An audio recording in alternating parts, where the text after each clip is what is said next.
אני בחצי זוגיות ויש לי חצי עבודה, ואני חצי מאושרת וחצי כפויה טובה, ואתה חצי מאוהב בי, חצי מאוהב בך, כותב לי חצי שירים ומתסבך לי את הצורה. אתה חכם, אתה שואל אותי שאלות שבבסיס עומדת שאלה אחרת. אינטליגנציה כרטיס לעופות שלך בלילה, עם בערך אהבה ובערך ביטחון שהוא עצמי אבל בך. בא לי לקום בלילה, בא לי לישון ביום, תחל לפי הספר, נחיה את החלום.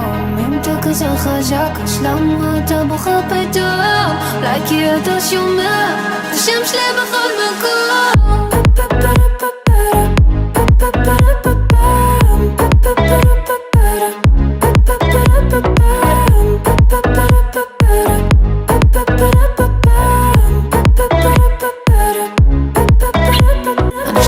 חצי ככה זה כשאין ברירה, ואני חצי חרדית ואני חצי לבושה, ואתה חצי מאמין, אתה מפרש לי את התורה, הנשמה שלך מול הגוף פעם תורי פעם תורה, ואני חצי בן ואני חצי בת ואני